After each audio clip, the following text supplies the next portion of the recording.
Describe Kelle Maize in one word.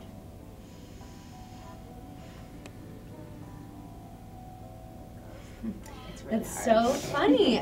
So I'll tell you what. Can I tell you what came to my mind? Sure. So I was thinking alive. You know, and then I was thinking wild. And I was thinking serious too. You know. I mean, Alive. lively, It's funny vivacious. that alive came because I'm really. That's one of the things I talk about is being in the moment. That's Right. like a really Being important part of present, right. creating reality and all that. Yes. And being in the moment is being alive. Just Mhm. I am and having the I am presence. So Having that. I'm kind of happy that came first. Good. It's Well. cool. If I were a color, I would be Red, I think. my spirit animal is.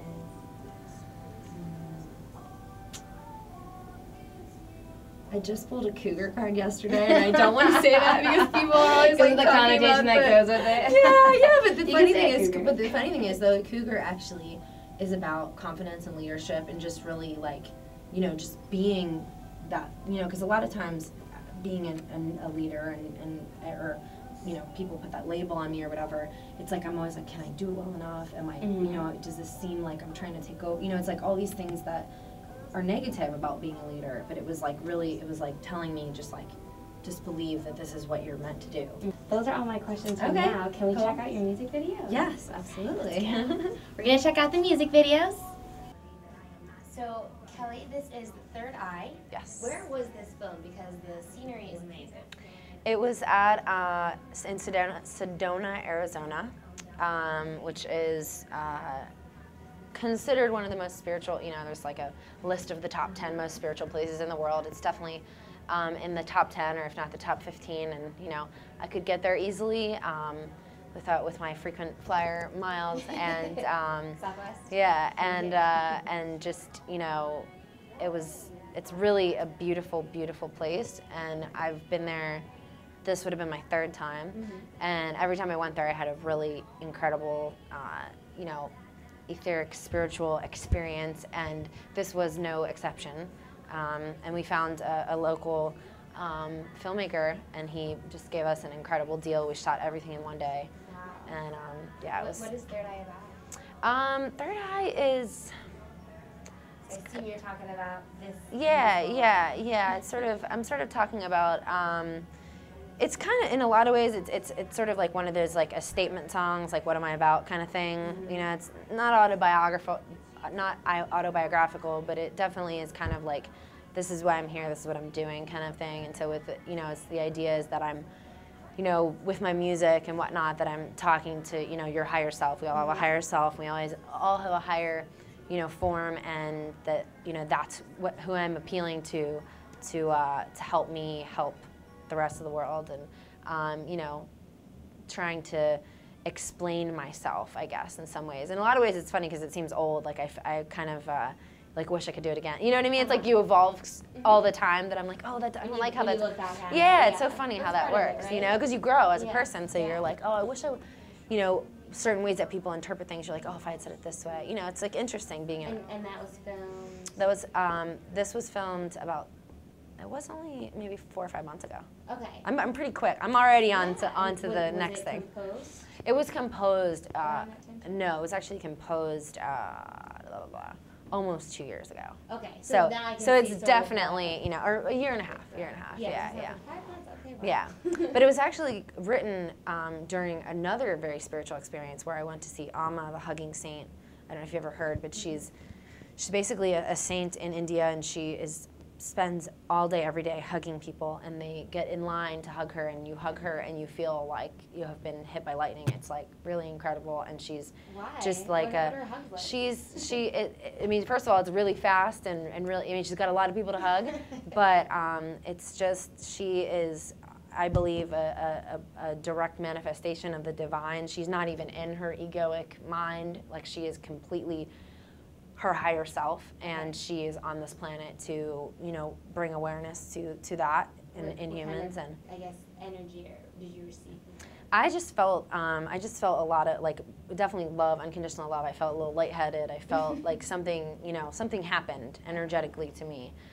during that experience, and I meditated just around her, and just, it was one of the deepest meditations I've ever had. And then that evening, I saw Ani DeFranco, who is, you know, really just a huge inspiration to me. So, you know, it was like the goddess weekend. Like, I was just around two goddesses, and at Ani DeFranco, as much as I wanted to be staring at her the whole time, it was like, I was like, just downloading. Like, I'm on my phone, I was writing Third Eye. Like, I was just like, and I'm like, oh my God, I'm at the Ani, but it was like, it was just like everything was just there, and I just, you know, wrote that song, and then went home and played it over and over and over again. My soul sister was driving, you know, my girl was driving the car and playing the song over and over as I'm like trying to figure out how I'm gonna make it work to this particular beat. And, you know, so it's a very divinely inspired song. How many of these, well, how many videos in general? I think we have maybe 5 or 6 posted. There's one gonna be posted at 11:11 this evening, I think. Right. And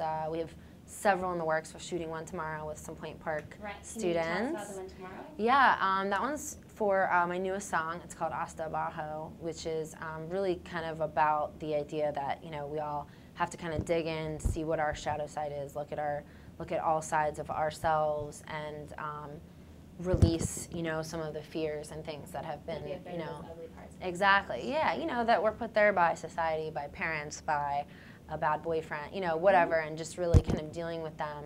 And that's more or less what the song is about. And so we're shooting it tomorrow evening. I think there's going to be like 40 Point Park students in it. If y'all want to be in it, you know, you can definitely come tomorrow night and be in. It's going to be like a house party, but like a house party you've never seen. Weirdo. Yeah, it's going to be completely nuts. Yeah, it's going to be flavored with. But I don't want to spoil too much. There's going to be a lot of cool things going on. And when will that one actually be released? On the internet at first? I don't know. You know, Alex DeMarco is the director. He's saying that he's gonna, you know, be done in like a week. He's like Superman. So, you know, I don't know how quickly, if we'll release it right away or, you know, what'll happen, but it'll be soon. It'll definitely be soon.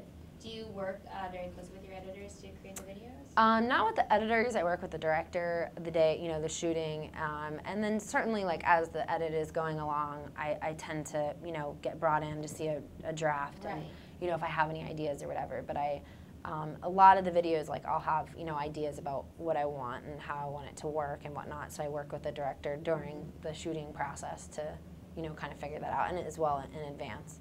This video that's coming out tomorrow is probably the most involved in terms of, you know, all the different things going into it and stuff, so, except for, well, there's one other one, but that's not coming out for a little while, so.